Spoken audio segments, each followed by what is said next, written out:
तो guys welcome back to my YouTube channel EN learners. आई आप सब अच्छे होंगे। तो चलिए गाइज आज की मोस्ट इंपॉर्टेंट वीडियो को स्टार्ट करेंगे, क्योंकि ये क्लास आपको 15 नंबर दिलाने वाली है। क्योंकि जैसे कि आप देख पा रहे हो कि EVS टैग वर्ड्स, तो EVS टैग वर्ड जो है आपके 15 नंबर जो आपके पेडागोजी के आते हैं वो उसके लिए बहुत ही ज़्यादा इंपॉर्टेंट है। और EVS के टैग वर्ड सीधा आपको डायरेक्ट मिल जाएंगे कि यही आपको ऑप्शन में मिलेंगे। तुरंत आपको ऑप्शन कट करना है और सही आंसर पर पहुंच जाना है। किस प्रकार से जाना है, तो इसके ऊपर मैंने आपको एक मैराथन भी प्रोवाइड की है, किस प्रकार से आप कम समय में सही आंसर पर जा सकते हो। तो एक बार आप वो देख लेना। तो चलिए बात करें, तो ये आपकी हमने दो प्रकार से डिवाइड किया है। एक होता है आपका पॉजिटिव, एक होता है आपका नेगेटिव, जो कि आपका सीटेट का एग्जाम भी इसी प्रकार से आपके साथ खेलता है। वो क्या करेंगे कि कोई क्वेश्चन आपको पॉजिटिव देंगे, कोई क्वेश्चन आपको नेगेटिव में देंगे। तो अगर आपको पॉजिटिव आंसर देना, अगर आपसे पॉजिटिव पूछा है तो हमेशा पॉजिटिव टैग वर्ड या की पॉइंट का यूज करोगे। अगर आपसे नेगेटिव पूछा है तो नेगेटिव की पॉइंट का ही आपको यूज करना है। तो आपका बहुत कम लगेगा, ये आपका टाइम बचा देगा। और आपको क्वेश्चन नहीं भी आता तो भी क्वेश्चन आ जाएगा। किस प्रकार से क्वेश्चन सोल्व करोगे, किस प्रकार से टैग वर्ड यूज होते हैं, ये मैं आपको 9 बजे वाली सिलेक्शन सीरीज में कराती हूँ। और जो बच्चे 9 बजे सिलेक्शन सीरीज में जुड़ते हैं उन्हें पता है ये की पॉइंट आपको किस प्रकार से क्वेश्चन सोल्व करने होते हैं। तो आप जाकर वो देख लेना। सभी के लिए फ्री है क्लासेस, सब कुछ यहाँ पर फ्री मिलता है। चाहे आपकी टेस्ट सीरीज हो, या फिर आपके नोट्स हो, या फिर PDF हो, या फिर आपकी क्लासेस हो, या फिर सीटेट का कंप्लीट CDP कोर्स, वो सभी आपके लिए यहाँ पर फ्री है। तो जाकर प्लेलिस्ट चेक कर लेना। तो चलिए बात करेंगे पॉजिटिव वर्ड्स के बारे में। ना सिर्फ हम यहाँ पर पढ़ेंगे बल्कि हम इन्हें समझेंगे। जब तक आपको ये की पॉइंट आपको समझ में नहीं आ रहे तो कोई फायदा नहीं है। तो आपको पहले ये समझने हैं, जो कि मैं आपको समझाती हूँ। चलो सबसे पहले जिज्ञासु। बच्चे के अंदर जितनी भी जिज्ञासा है ना, वो बच्चे की बढ़नी चाहिए, कम मत करो। सबसे पॉजिटिव यही होता है कि बच्चा जिज्ञासु हो, मतलब कोई भी चीजें पूछना के लिए बच्चा फटाफट तत्पर हो, वो बहुत ही ज्यादा एक्टिव हो। यही चीजें रखनी है, मतलब जिज्ञासा बच्चे के अंदर होनी चाहिए। जिज्ञासा है तो बहुत ही ज्यादा पॉजिटिव है। बच्चा संवेदनशील, ये आपका EVS में ना जाने कितनी बार आ चुका है। हमें संवेदनशील बनाना है, बच्चों के अंदर इमोशनल सपोर्ट, इमोशनल चीजें लेके आनी होगी। अगर हम बच्चों के अंदर इमोशनल चीजें डेवलप नहीं करते तो बच्चा जो है समाज में नहीं रह पाएगा। वो पर्यावरण के बारे में नहीं जान पाएगा कि पर्यावरण में क्या क्या समस्याएं हैं, पानी क्यों नहीं अच्छा है, आपका प्रदूषण इतना क्यों है। तो इन सभी के प्रति हमें इमोशनल ही बच्चों को जो है जोड़ना पड़ेगा। तो संवेदनशील। आगे है आपका व्यापकता। व्यापकता क्योंकि आपका EVS बना है 3-4 सब्जेक्ट को मिस करके। क्योंकि आपका NCERT ने क्या किया कि हमें जो है बच्चों को अलग अलग सब्जेक्ट ना करो, एकीकृत कर दो, आपका इंटीग्रेटेड कर दो। इंटीग्रेटेड जैसे ही किया तो आपका विज्ञान, सामाजिक, इसके अलावा नैतिक, इन सभी का मिक्स ही आपका EVS है, जो कि मैंने आपको डिटेल क्लास में कराया हुआ है। EVS की 6 से 7 क्लास है, जो कि पेडागोजी बिल्कुल खत्म है और आपके जो NCERT के की पॉइंट है वो सभी बताए हुए हैं। तो अगर हम बात करें तो व्यापकता होनी चाहिए, मतलब पूरे वातावरण से जुड़ा हुआ हो, प्लस आपका पर्यावरण संरक्षण। कहीं पे मिला है कि संरक्षण की बात हो रही है, समस्या के समाधान की बात हो रही है, तो हमेशा पॉजिटिव होगा। क्योंकि EVS पढ़ाने का मतलब यही है ताकि बच्चा अपने इन्वायरमेंट को सुरक्षित रख सके, संरक्षण कर सके। आगे है छात्रों का क्रियाशील होना। अगर बच्चा वातावरण में रहना चाहता है, EVS से जुड़ना चाहता है, तो आपको उसे एक्टिव रखना होगा। क्योंकि उसके आसपास ही क्या है, पूरा वातावरण है। तो हमें बहुत ही ज्यादा बच्चे को एक्टिव रखना है, क्रियाशील रखना है। इसके अलावा सामाजिक अंतःक्रिया, जो कि वाइगोस्की ने एक की पॉइंट दिया था। तो वाइगोस्की का की पॉइंट ना सिर्फ सीटेट के CDP में बल्कि EVS में भी उतना ही इंपॉर्टेंट है। तो अंतःक्रिया करनी है बच्चों को समाज में रहकर। समाज में रहेगा तो ही तो सीखेगा। तो EVS का भी मेन रोल यही है कि बच्चे को हमें पर्यावरण में रखना है, समाज में अंतःक्रिया करानी है, आपका इंटरेक्शन कराना है। आ गया प्रजातांत्रिक। प्रजातांत्रिक क्या होता है, जो आपका देश है, इंडिया क्या है, प्रजातांत्रिक है, डेमोक्रेटिव है। क्यों? क्योंकि डेमोक्रेसी इसके अंदर है। ऐसे हमें आपकी क्लासरूम के अंदर बच्चे को प्रजातांत्रिक प्रणाली ही यूज करनी है, ताकि बच्चे को हक हो अपने बात कहने का, अपने विचार, अपने सवाल उठाने का। आ गया प्राकृतिक संसाधन। संसाधन प्राकृतिक यूज करने को कहीं पे हो कि बच्चा प्राकृतिक संसाधन यूज करा है, प्राकृतिक संसाधनों का संरक्षण करना है, तो बहुत ही ज्यादा पॉजिटिव होगा। क्योंकि EVS है क्या, वातावरण या फिर आपका प्राकृतिक की बात करता है। आगे प्राकृतिक के साथ संबंध। हमें बच्चों को EVS लाने का सबसे मेन मोटिव यही था कि हम बच्चों को प्राकृतिक, हम बच्चों को नेचर के साथ रिलेट करा पाए। तो प्राकृतिक के साथ संबंध और लगाव बच्चों को होना है। लगाव होना कोई नेगेटिव बात नहीं होती, लगाव होना, इमोशनल सपोर्ट होना बहुत ही पॉजिटिव टैग वर्ड्स है।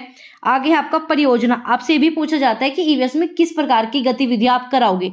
सीधा इस बार भी क्वेश्चन बना था, अगर आप देखोगे पेपर 7 जुलाई 2024 वाला, उसमें सीधा की पॉइंट था कि बच्चों को हम परियोजना मेथड से सिखाएंगे। परियोजना मतलब बच्चा कहीं ना कहीं करके सीख रहा है, योजना बना रहा है, प्लानिंग कर रहा है, तो बहुत ज्यादा पॉजिटिव हो जाता है। प्रोजेक्ट मेथड भी आपका बहुत ही इंपॉर्टेंट की पॉइंट है। आगे आपका विधि और चर्चाएं, हमें क्या करना है, अलग अलग मेथड यूज कराने हैं बच्चों को, हमें चर्चाएं करनी है, चर्चाएं से डिबेट करना है, बहस करनी है। इससे क्या होगा कि जो बच्चे के विचार है प्रकृति के ऊपर, वो और दूसरे बच्चे के जो भी विचार है नेचर के ऊपर, उनके आपस में डिबेट होगी, बहस होगी, तो चीजें कुछ उसका एक्सपीरियंस निकल के आएगा, कुछ दूसरे बच्चे का एक्सपीरियंस बाहर निकल के आएगा।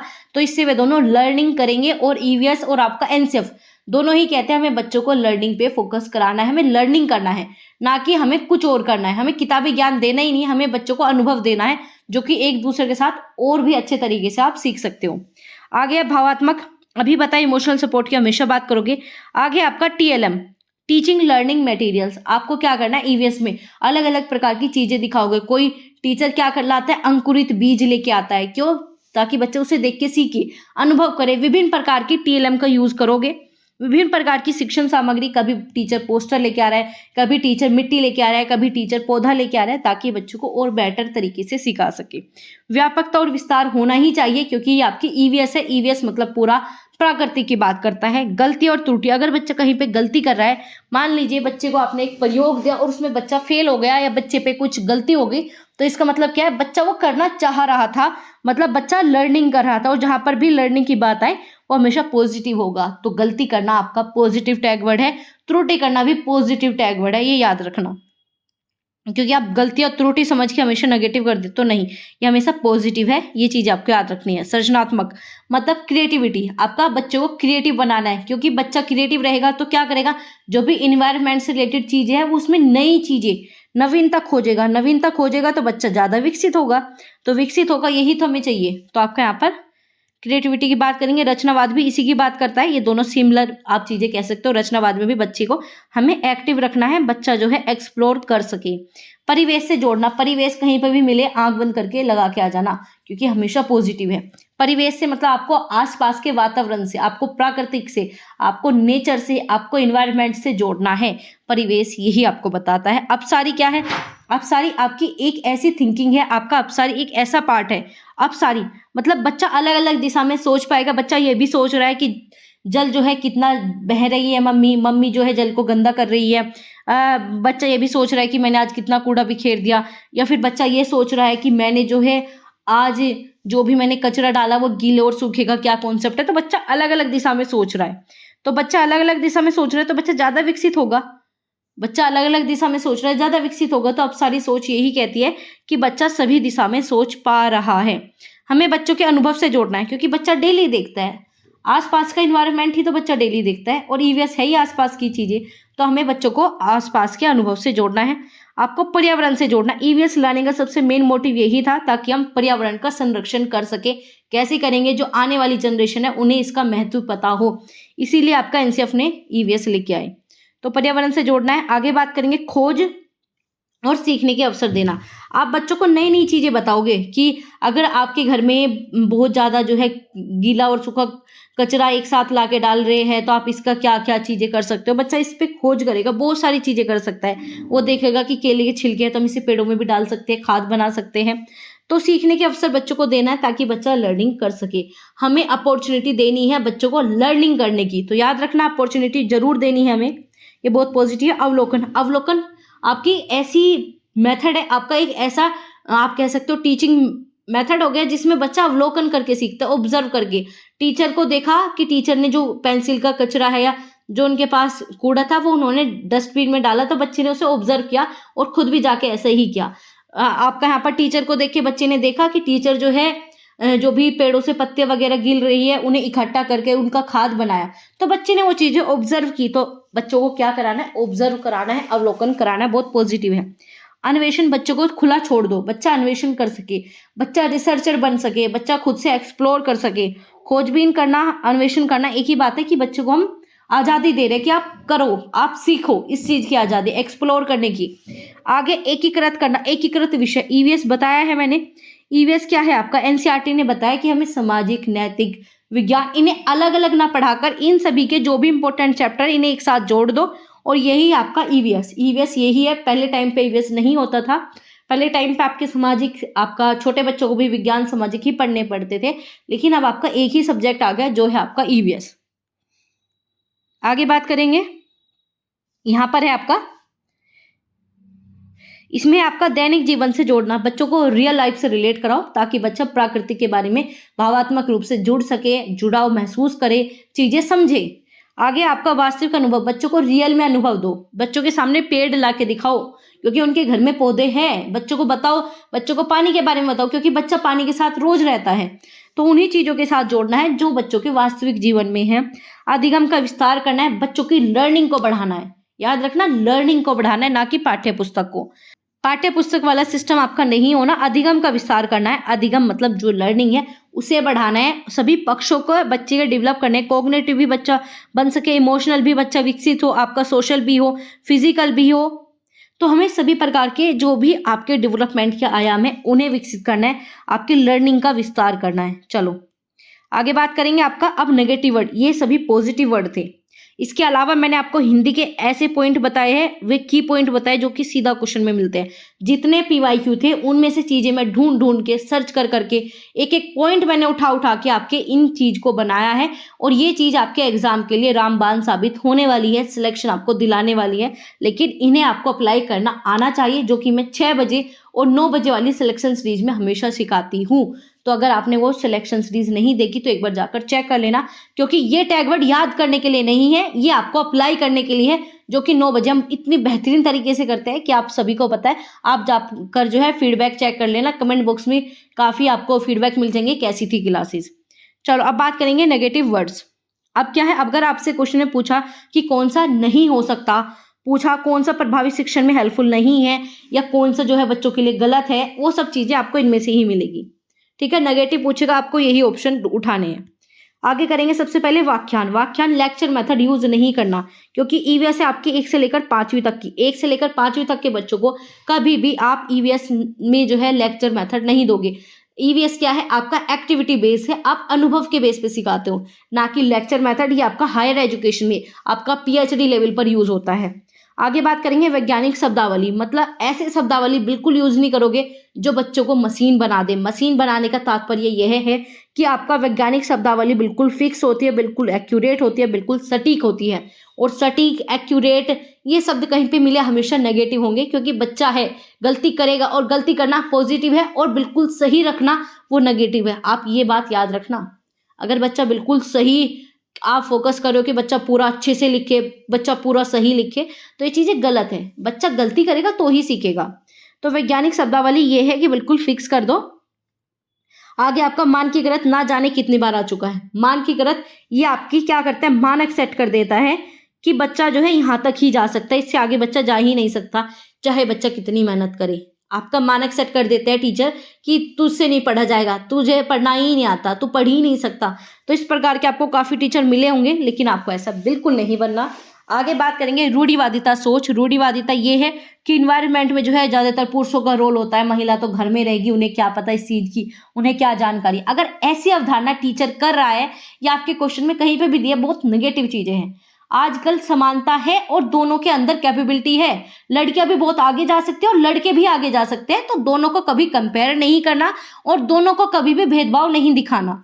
तो दोनों ही आपके बहुत ज्यादा जरूरी है। पर्यावरण क्षति कहीं पर मिल रहा है किसी ऑप्शन में कि इससे हम पर्यावरण की क्षति कर सकते हैं, तो हमेशा नेगेटिव होगा, क्योंकि हमें पर्यावरण का संरक्षण करना है, पर्यावरण को बचाना है। इस वजह से ईवीएस आया है, ना कि इसे प्रॉब्लम में डालने के लिए। आगे है व्याकरण पे बल देना। व्याकरण मतलब नियम पे बल देना। व्याकरण के साथ आप नियम भी लिख सकते हो, तो कहीं पे भी ईवीएस में मिले कि हम बच्चों को यही चीजें कराएंगे या ये ही करा सकते हैं, फिक्स चीजें कहीं पर मिले, रूल की बात हो, तो हमेशा नेगेटिव होगा। आगे नंबर की बात करना कि शर्मा जी का बेटा जो है 100 नंबर लेके आया है और तुम्हारे तो 50 ही रह गए, तो ऐसा कंपैरिजन टीचर को तो बिल्कुल भी नहीं करना और ना ही माता पिता को करना है। आगे है ग्रेड कि उनका लड़का ए लाया है, बेटा तू बी लाया है, तो ये चीजें नहीं करोगे, बच्चा बहुत ज्यादा डिमोटिवेट हो जाता है, बच्चे के लिए बहुत ज्यादा नेगेटिव है।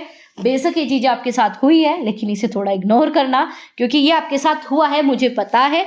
और इस चीज़ों को आपको क्या करना है, अवॉइड करना है, क्योंकि जो चीज़ आपके ऊपर बीत चुकी है ना, वो बच्चों के ऊपर नहीं बितानी। कि आप कहोगे भाई मैंने भी ये दुख सुख झेला है तो बच्चों के ऊपर भी ऐसा डालोगे, नहीं। आपको अच्छा टीचर बनना है, आपको बेस्ट टीचर बनना है, बच्चों की नज़रों में आपको बहुत प्रभावी शिक्षण करना है। तो प्रभावी शिक्षण के लिए अपनी जो पर्सनल चीज़ें हैं ना, उन्हें अलग रखो और बच्चों के हित में सोचना है।